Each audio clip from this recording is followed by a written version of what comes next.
Singer, songwriter, musician Stevie Wonder, birth name Stevlin Hardaway Judkins, was born on May 13, 1950 in Saginaw, Michigan. He was born 6 weeks premature, along with the oxygen-rich atmosphere of the hospital incubator, resulted in him suffering from a disease called retinopathy of prematurity.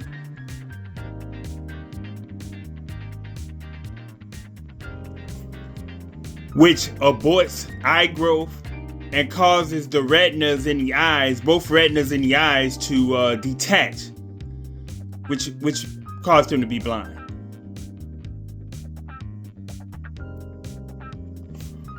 When he was just 4 years old, his parents divorced, and his mother moved him and his 2 older siblings to Detroit City.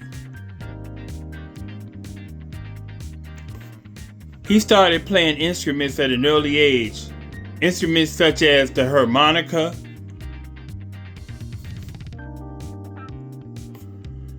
drums, and the piano. In 1961, he signed to Motown Records.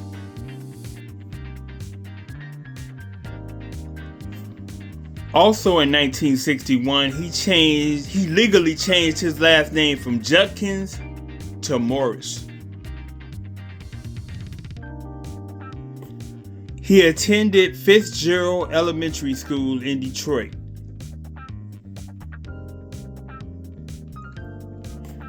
After signing with Motown Records, a Motown Records songwriter and record producer named Clarence Paul gave him the stage name of Little Stevie Wonder.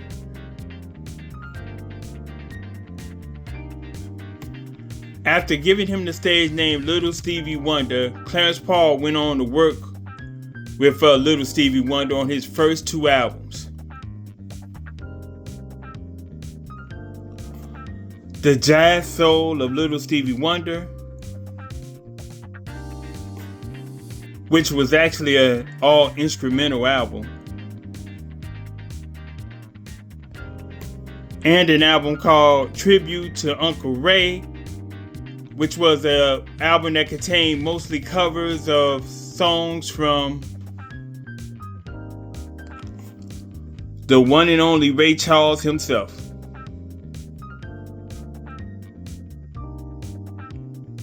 It did include one original song on the album though, a composition written by Little Stevie Wonder and Clarence Paul called Sunset.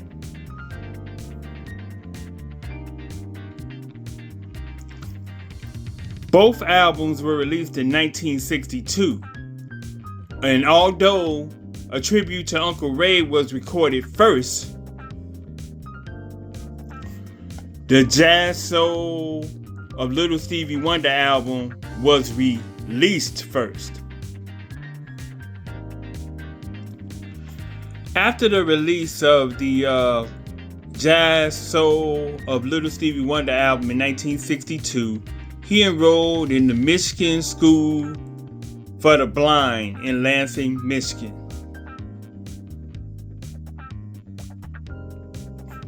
As I've stated, Little Stevie Wonder released 2 albums in 1962. Neither one of them created any huge waves.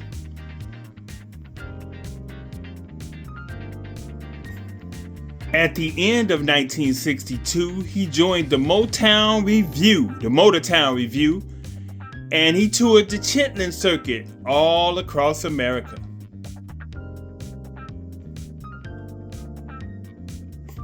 In 1963, his 20-minute performance was taped and recorded. His 20-minute performance that was at the famous, legendary Regal Theater in Chicago, Illinois, was recorded and released as a live album called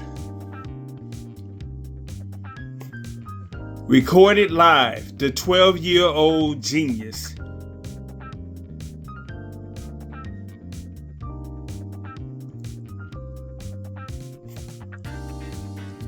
This live album contained his first major hit song, which was called Fingertips. I can still hear that harmonica playing on that song. Oh, wow. So, clap your hands just a little bit louder. Clap your hands just a little bit louder. Yeah. So, his first major hit song, Fingertips, was part of this recorded live a song that was recorded live, yes, at the famed Regal Theater in Chicago, Illinois. They recorded the whole 20-minute performance that little Stevie Wonder performed there in 1963 and released it as an album. And Fingertips was on that album, was part of that album, and first major hit for little Stevie Wonder. His following recordings were not so successful, and his voice was starting to change as well. And there were several Motown executives that were contemplating canceling his recording contract.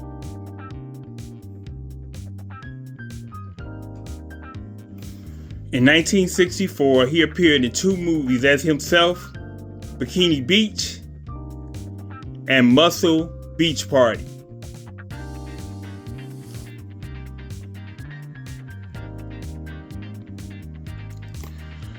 Neither of these movies were successes, though.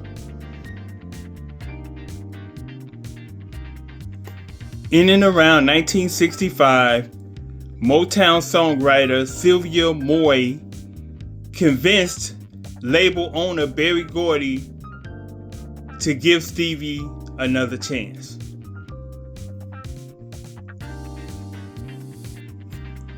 Dropping the little from his name, Stevie and Sylvia Moy went on to create a hit called Uptight, Everything's Alright in 1966. They released a hit song in 1966 called Uptight, Everything's Alright.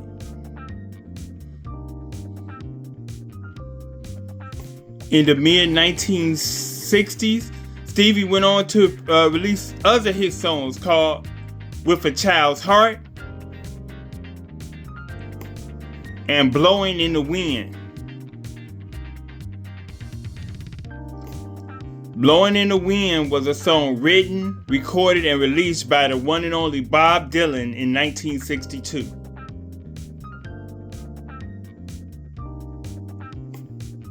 Stevie also went on to expand his own songwriting, not just for himself, but for others.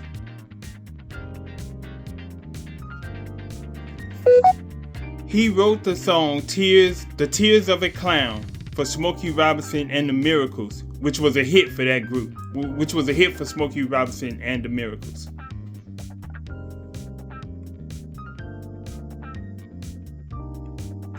In 1968, Stevie released an instrumental album of soul and jazz tracks. They were mainly made up of harmonica solos, and he called the album Yvette's Red Now, which was actually his name backwards.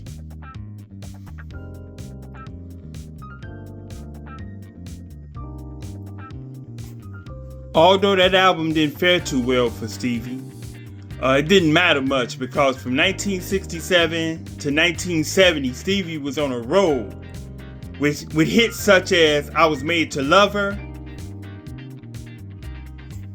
For Once in My Life, Signed, Sealed, Delivered, I'm Yours, and My Cherie Amour. In 1969, Stevie participated in the San Remo Music Festival. Also in 1969, he participated at the Harlem Cultural Festival, where he played a drum solo during his set.